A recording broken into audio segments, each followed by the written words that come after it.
Hôm nay là sinh nhật của bà đấy, mấy rủ con cái đi rồi về thăm bà ấy. Đã chuẩn bị sắp cưới rồi, cưới đứa bác sĩ kia. Con cơn này á, cái ông bác sĩ là mùng ma mà lại mệt rồi.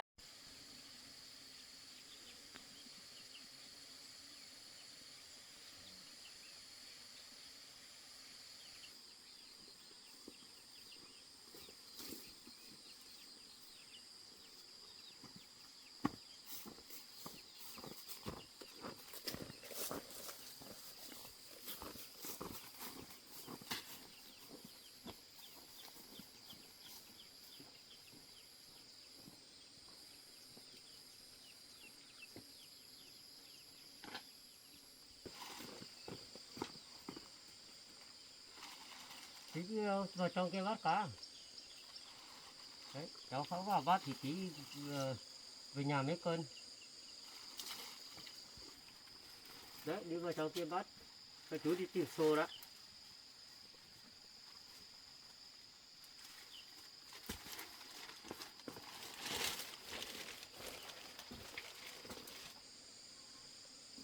Đây cháu. Không đi xong tháo cái kia nó khô một tí là lại nhét cái kia vào là bắt được mà. Thấy cái lưng hết mà.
Bắt đi nữa thì nó dồn mà.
nó to này từ bé quá chảy ra hết rồi.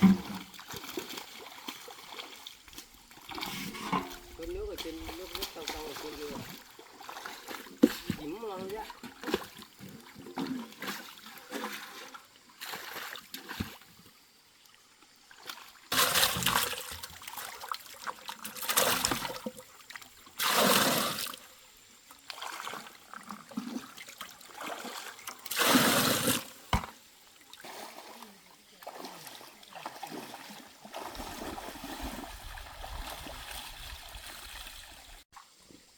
Bắt được nhiều.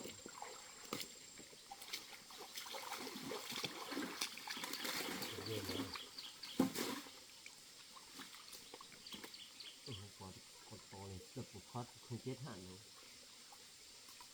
Con này chú thám một lần rồi, bắt chưa hết. Bây giờ ai mua thì chú cứ bán được mà. Cái này được 20 cân này nhỉ? 20 cân đấy. Này có cá chép, cái loại bé này, từ mai lại đi thả được. Bé, đấy tròn nó còn to đấy sao? Con bé thì bắt thì chỗ khác. Ồ, đấy, nhặt cho vào đây con to ấy.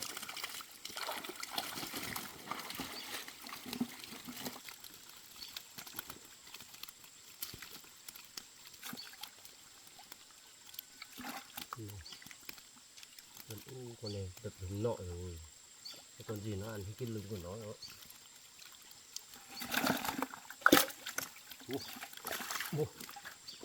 Nó vẫn chảy sạc rồi.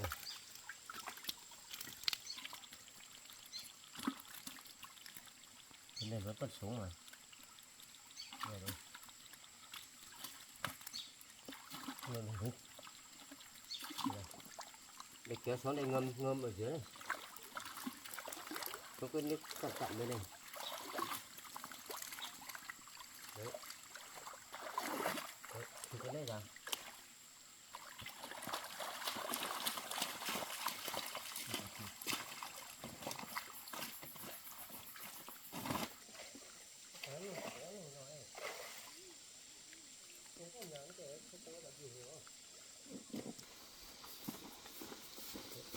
Để sang bên đây một tí.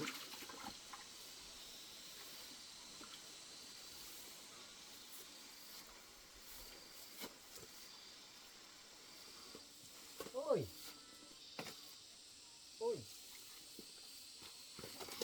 cái đấy còn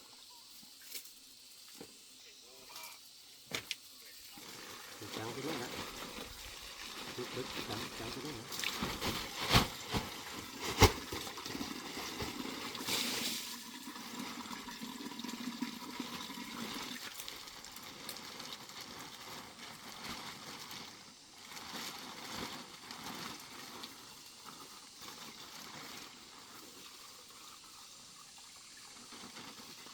Rồi, tôi cúi mông cái đấy vào.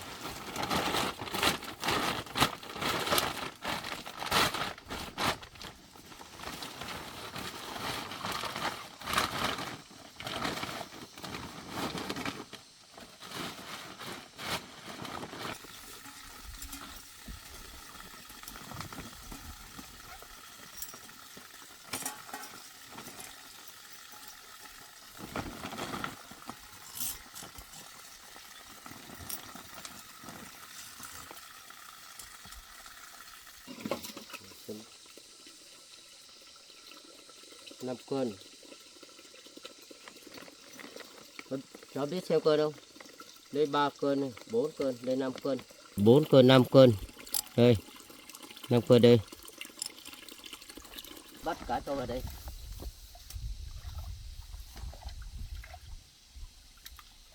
Này nhỉ. To chiều chiều.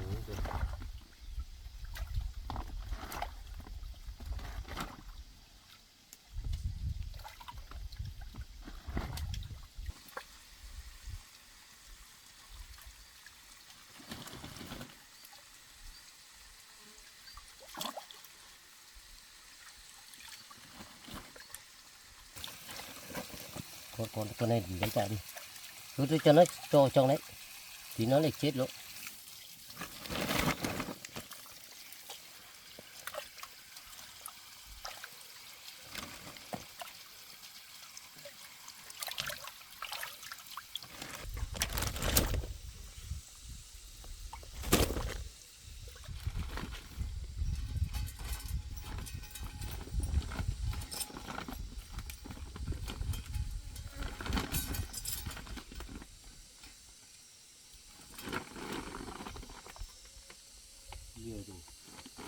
ra máy coi nữa.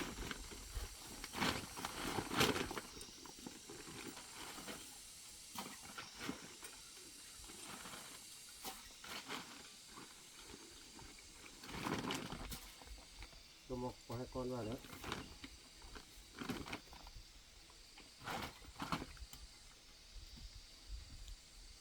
Đấy, đây là 10 cân nữa.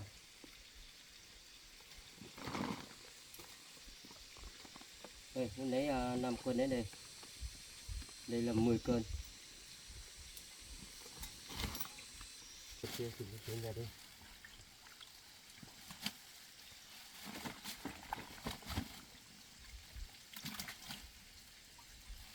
Con nó một con cắt.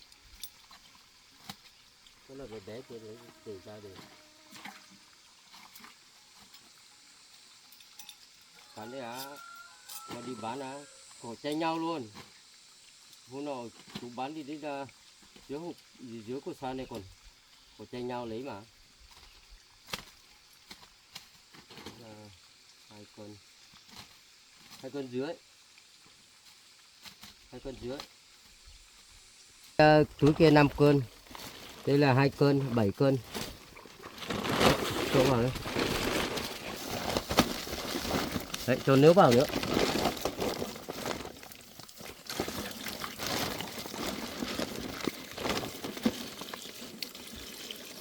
Cho thêm nước vào tí nữa, thế nào có nước vừa ngập đến là được rồi.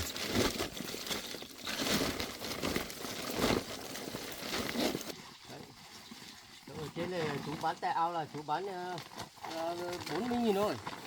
Sau cháu về đến nhà cháu bán 80.000 nữa. Đây đường đi xa lắm. Cũng có rất đẹp rồi.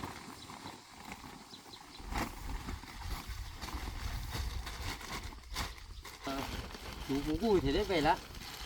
Đường ô tô chưa đến, đi xe máy thì bỏ tít dưới suối kia cơ. Đấy, cháu là gùi. Cháu ra tiền đấy. Đấy vốn 280. Đấy, lấy tiền này cho chú.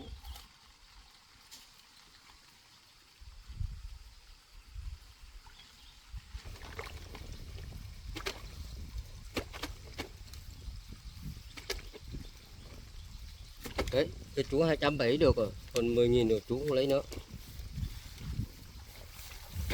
Đấy, không cô về nhá. Đường còn xa lắm, chắc đi bây giờ đến nhà thì 12 giờ lắm. Đấy.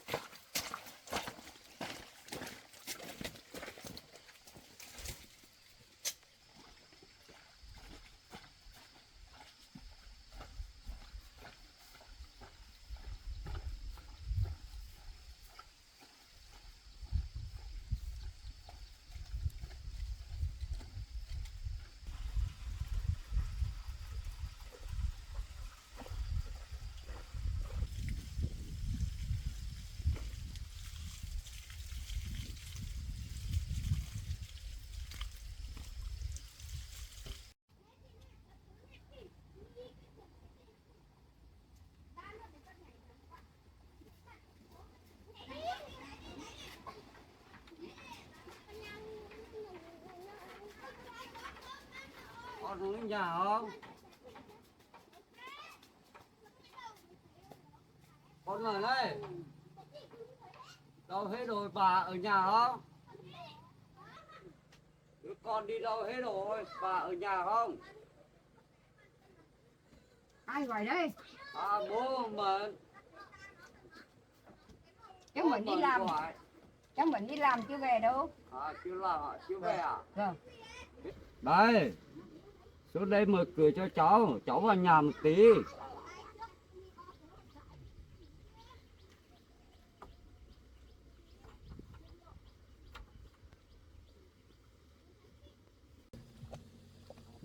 Có đi phải không?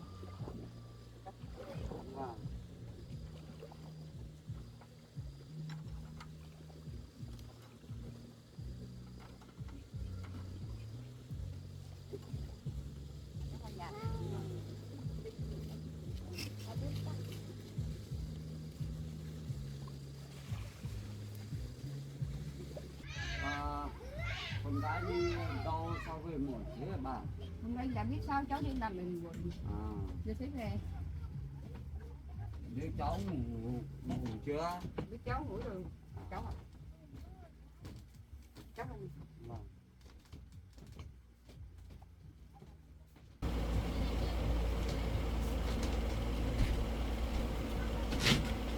Cháu hôm nay xuống hỏi cháu bạn có gì. À, đó là cũng có thời gian là đi thăm bà, nó cũng đi tù lâu lắm rồi. Bà mẹ kế của mình đó cháu. Vâng, nó cũng đi tù được 4-5 tháng rồi. Khi cháu cũng đi thăm một lần rồi, nó vẫn còn chưa ra tù, không biết như thế nào, bây giờ cũng lâu lắm rồi.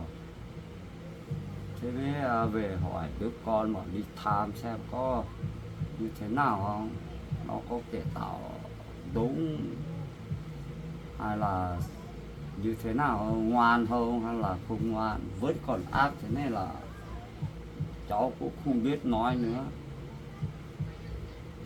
Chưa về. Tí cháu mình về thì cháu sẽ phải xin. Không muốn đi thăm đâu, chẳng qua là bà hôm nay nó sinh nhật, thế mà xuống đứa con rủ đứa con bảo đi thăm không, nó cũng vào tù lâu lắm rồi. Hôm nay là ngày sinh nhật của vợ cháu à? Và nó ác quá đi, nó mới thế này, mấy bắt đi tù, công an mới bắt đi à bà. Bây giờ hôm nay là nó ngày sinh nhật của nó, thế cháu mới xuống đây hỏi bà xem con mở nó theo bố đi xem không, đi thăm không. Như thế là cháu cũng không hay đi thăm bà, ác quá đi. Thế là đi thăm bà xem nó có cải tạo đúng hay không đúng. Nó toàn là với đứa con là toàn ác cho, không hay đi thăm mà cũng lâu lắm rồi. Cháu cứ ngồi đây chờ cháu mình đi làm về rồi cháu chủ cháu mình hai bố con cùng đi thăm bà. Bà cũng ác quá đi, cũng lâu lắm rồi, đi tù lâu lắm rồi. Cháuบอกvới cháu đi tù lâu hôm nay thì cháu cũng là chưa rồi. Không biết, cháu cũng không được đi thăm, để cháu nhớ là đi thăm xem nó có chửi không, cái nó còn ác nữa không. Cháu cũng chẳng gì mà ác, xem các con này chẳng đến đâu, toàn ác thôi bà. Cháu lo lắm, chạy xuống đây lúc lại chạy về, cũng không có thời gian mà đi lại. Cháu là được ở nhà, cháu làm được cái gì đâu, lanh quanh mà.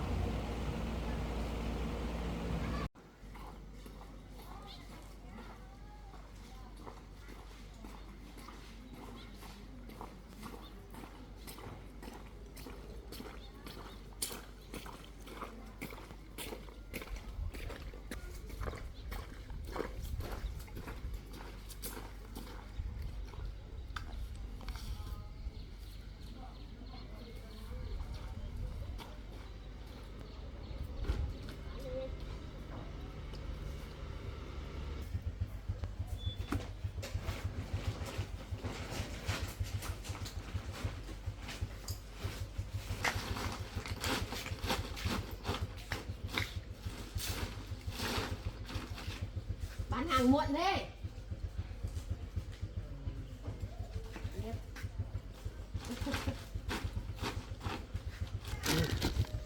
Cá gì thế này?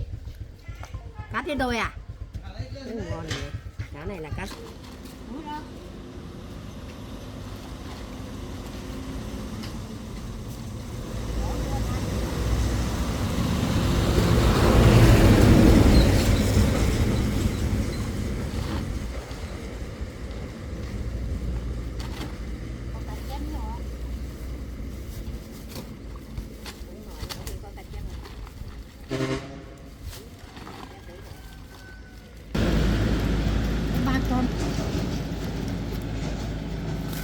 này trước cháu nữa ăn đồ.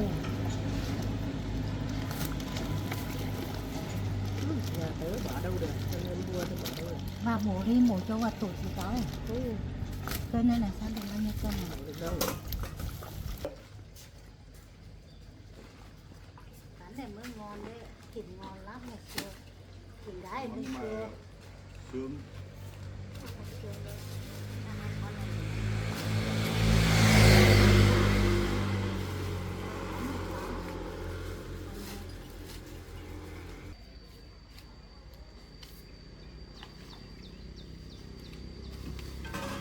Để phải cho vào tủ lạnh vào.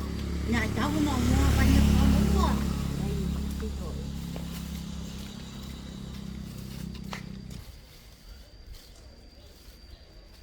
Đấy, để nó về. Cá ngon thế này thì phải nhặt thôi, mua thôi nhỉ. Đập con vừa vừa đi.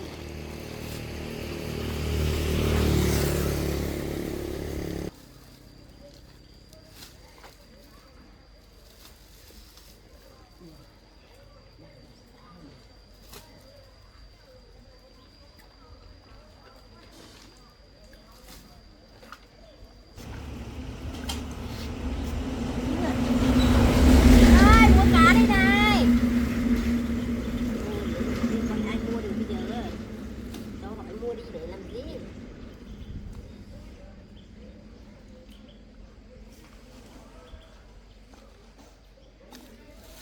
Cân một.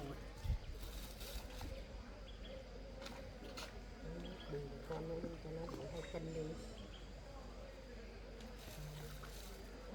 6.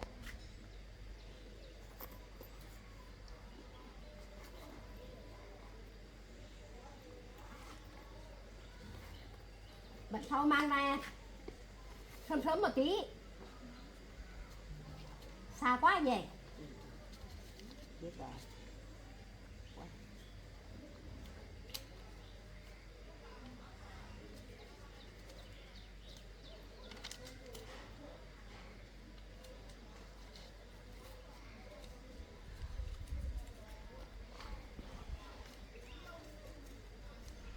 Con ơi mang sang bên kia đi cho họ mua. Cá ngon thế này họ mua tí là hết bây giờ ấy. Đem đi đi. Cứ đi đi đã. Lo cái gì. Nào. Đi nha, bán tí là hết đấy. Hết bây giờ đấy. Cá này cá rõ là ngon.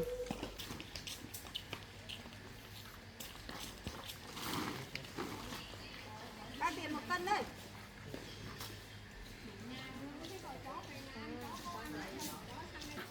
Cái tôi ấy nhỉ? 1 cân ở đây nào? Tôi này có kho đùi vậy này. Đúng ăn.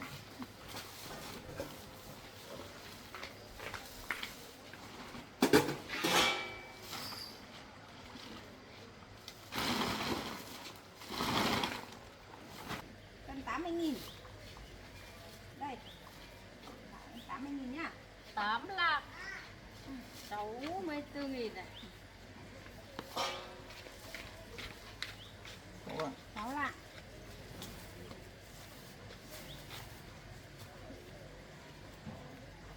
Nhìn dễ. Thấy bà không vậy? Thấy bà nhiều không? Thấy bà không? Thấy bà Lan không? Thấy bà Huyền không?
Mình rồi đấy.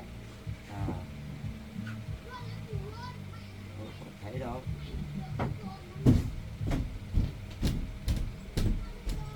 Con về không? Con. Đi đâu muộn thế hả con? Xuống dưới á.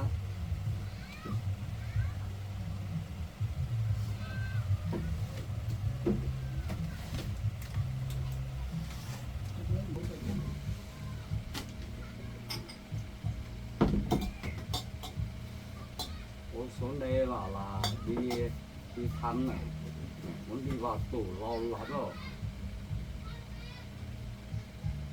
Đấy, muốn đi lâu lắm rồi. Nó ác ấy, nó đi vào tủ ấy, bây giờ nó coi nào, nó ngày nó sinh nhật của nó, thì bố mới xuống bảo con đi, cho bố đi thăm xem nó có việc gì thế nào.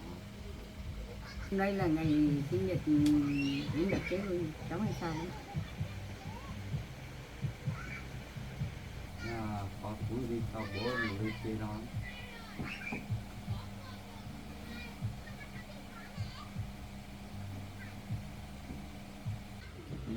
Con nghỉ ngơi vừa về đến nhà cũng mệt. Nên một lúc xong bố cũng ở đây, tí cho bố lên trên thì không áo này. Thì con đi thay quần áo đi vừa làm người trẻ thay quần áo đây nó bố ở đây chờ.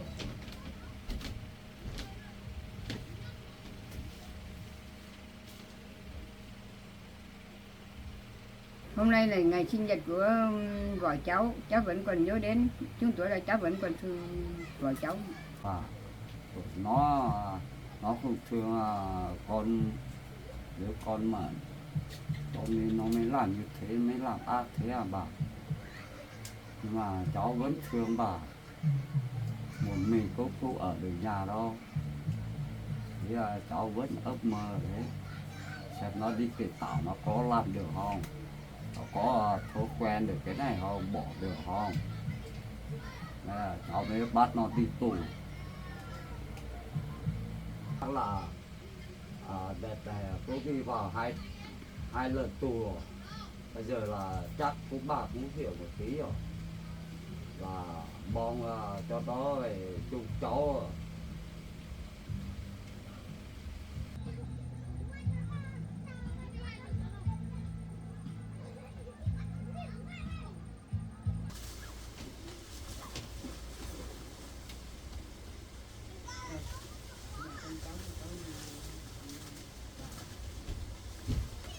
Bà nhá, ở nhà chung cháu một tí nhá.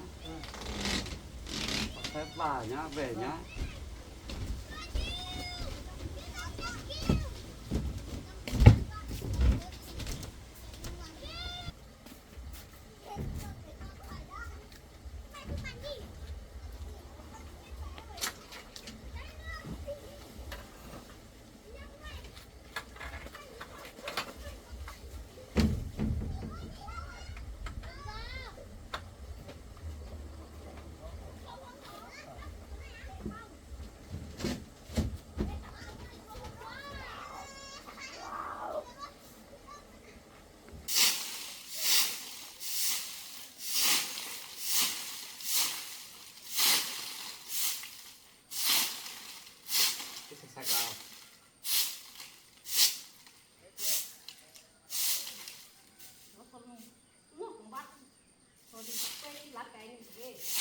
Hôm nay trời nắng nóng quá thì bác ở đây quét lá cưới này thôi, chứ mà trời mát mẻ cháu cho bác đi ra ngoài làm rồi, chứ không phải ở đây quét lá cưới này đâu. Đi ra ngoài làm quá thì không đi nào ơi. Hôm nào trời mát thì cháu bác phải đi. Bác cho tôi này, bác chán lắm rồi. Thế số cho bà xuống thế số ra nhanh thế. Thì mẹ cháu làm việc tốt với lại ấy thì ra sớm hơn thôi, còn tội của bác nặng hơn chứ. Bác biết tội của bác không? Bác có mắc cái gì đâu. Không làm cái gì, thuê người ta đi bắt cóc người rồi còn bảo không làm gì. Cái tội đấy là nặng lắm đấy, bác tự nhẹ à? Bác cứ chịu khó chấp hành tốt rồi đi. tại cái mồm của bác ấy không chịu làm, cứ nói nhiều cho nên mới ở lâu này đó. Bác phải chấp hành tốt hơn á, cháu xin thả nó sớm một chút, chịu khó làm đi.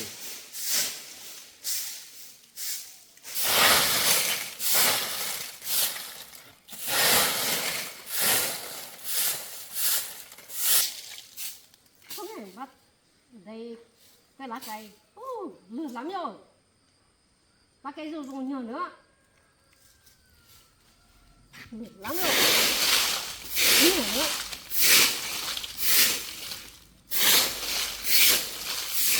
Cái bài mình cũng hết. Có ba to ở đây tủ nhỏ, nói không tốn à? Thấy cái cây này, giờ lá cây nhiều nữa. Làm về đi. Quét ít lá cây cũng lại kêu đi chặt cây rồi. Thua rồi đấy. Nếu cái tôi phải chặt đi hết. Con đi chặt nữa, chặt cây con. Thu nữa hơn nữa. Thôi bây giờ làm đi.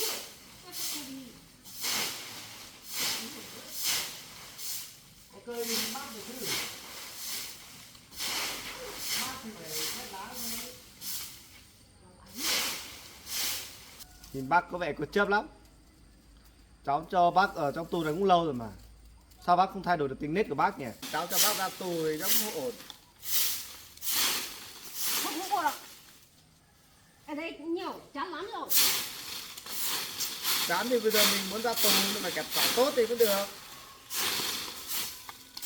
Cứ bảo làm bảo một cơ cái được mấy cơ cái chuyện gì nữa. Chán lắm rồi, cái lá cây này.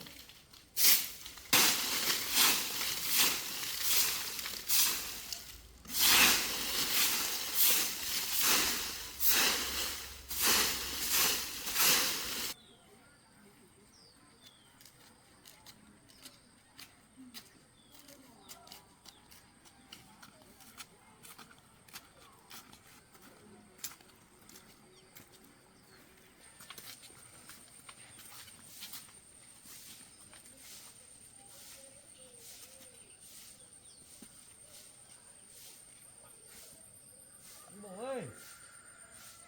Anh Bố. Ôi. Ôi.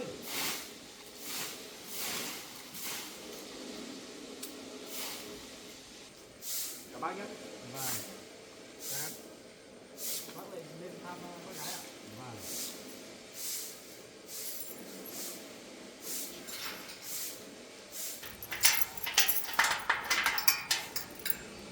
Mời bác vào đi. Vâng. Em vào đi. Bác gái cho làm việc ở trong cùng ạ. Em vào đi.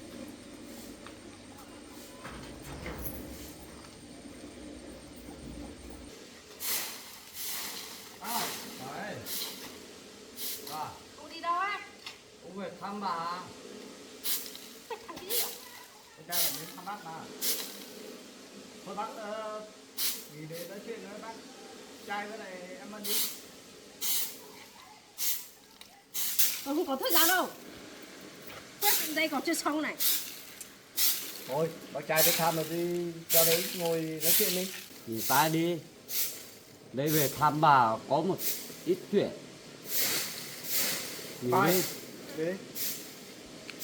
Bà. Nghỉ đi. Bác đi qua đây này.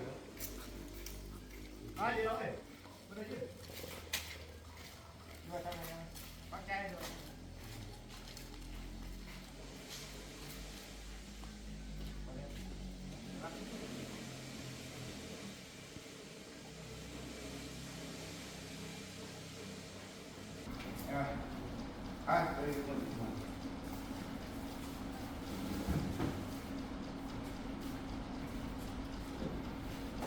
Đây, mọi người ngồi đây để nói chuyện nhé.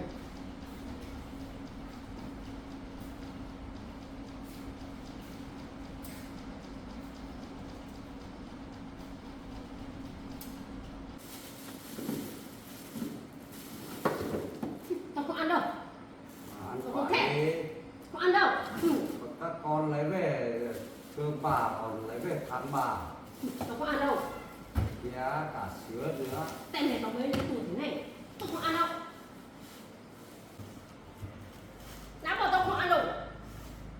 nhà sướng quá. Mày phải tha tôi phải không? Giả vờ phải tha tôi phải không? Có cái gì à? Mày ở nhà lấy con đi cho cô gái của mày ăn hết phải không? Có ai cho đâu.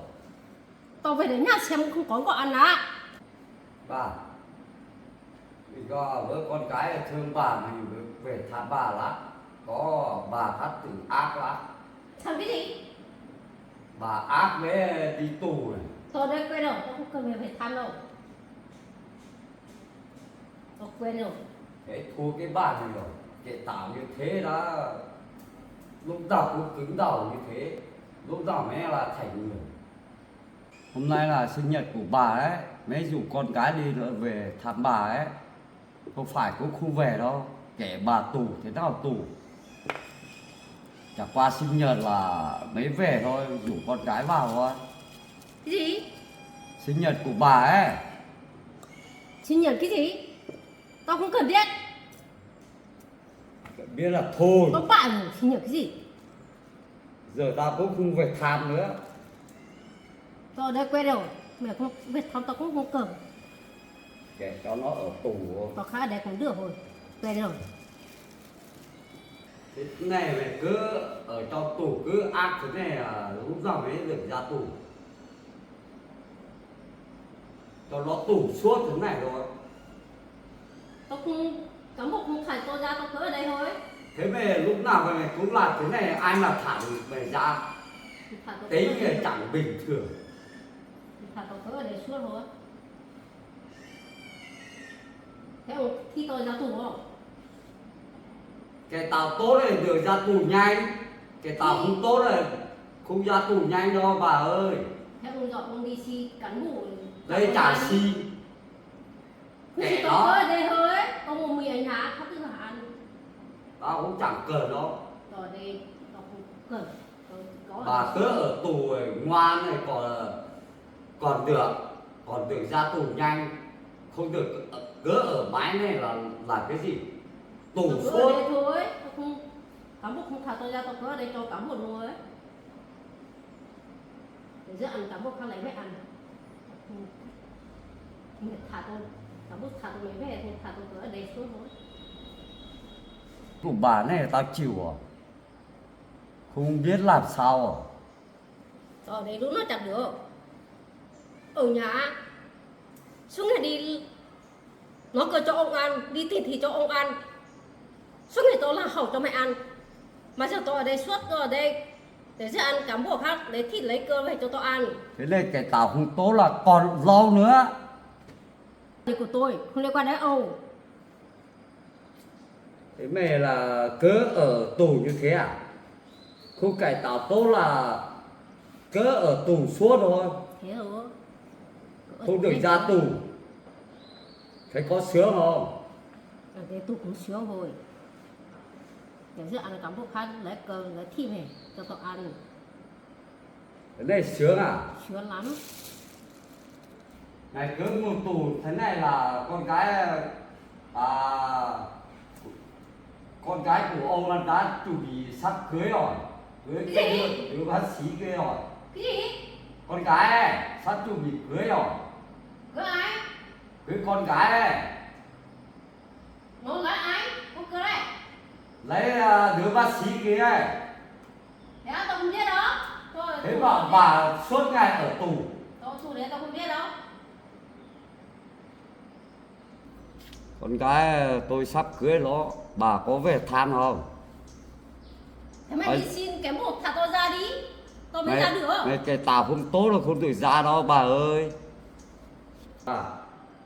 Biết là báo tin như thế nhá, mà về nhà là có thể bà bất ngờ nhá.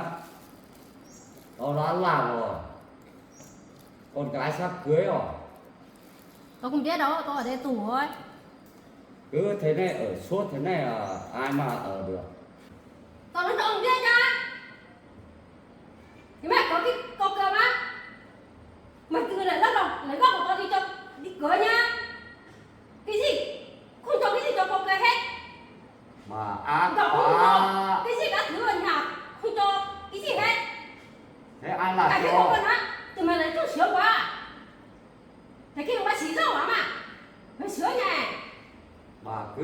đi còn ngủ tù lao ấy. Mày còn nói nhiều à? Tao có việc thăm mỗi lần này thôi. Tao cũng Mà- phải tham. Thế bây giờ còn ngủ tù nữa. Tao mua mì ở đây còn sướng hơn. Cái con cơn này á, cái ông bác sĩ ăn mùng ma mà lại mệt rồi. Cái ông bác sĩ ăn mấy cái cơ săn mấy đắng này. Còn Tôi á, cái con so ra. Mày xin đá lấy cái ông bác sĩ, mày xin đá cái gì? Chỉ có cái con hơi chừng hoa thôi. Cái ông bác sĩ kia mùng ma mày lại mệt rồi. Nhưng người khác có chết chết. bà nói cái gì này? Hả? Nói cái gì?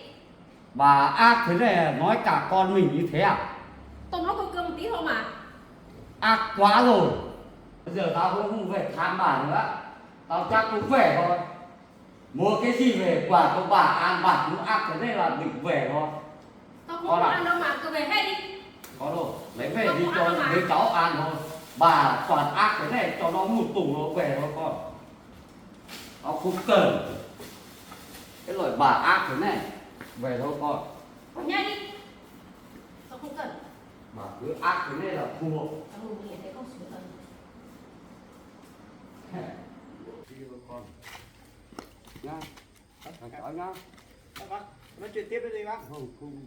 Bà ác quá đi, nói nó cũng chửi về thôi. À, không nói chuyện được hả? Không nói chuyện được. Cho nó một tủ lau mới biết. Vâng, Nhá, thằng cháu nhá. À, đi cho bác cái đi. Thế em đi về đi. Vâng. Bác đi về nhé. Vâng.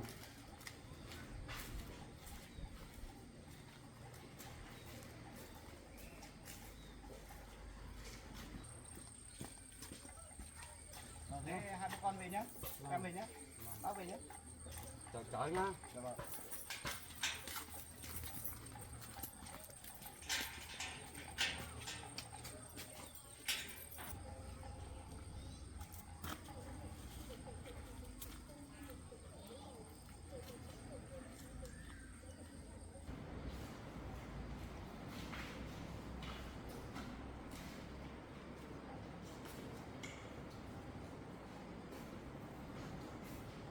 Rồi, các bạn về, các bạn về tôi qua cháu để cháu gửi cho bác này. Cho mà đi vui đi.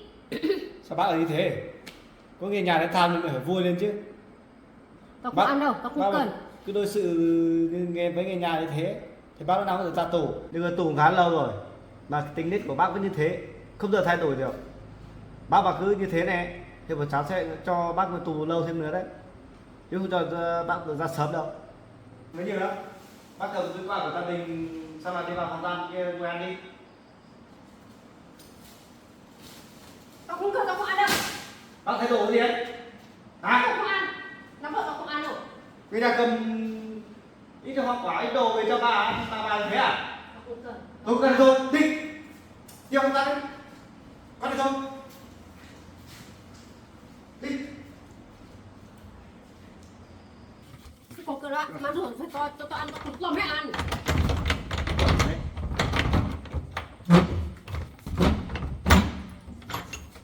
Nào, đi vào trong nào. Đi. Ừ, gì mà gia đình đến tham, thái độ.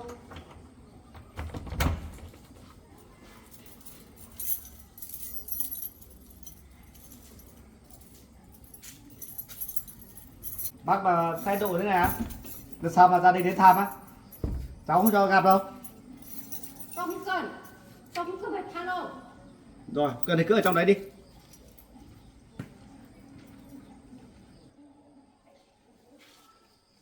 Mà giờ mình đấy đi cái tủ quạt kia tiết thật đấy.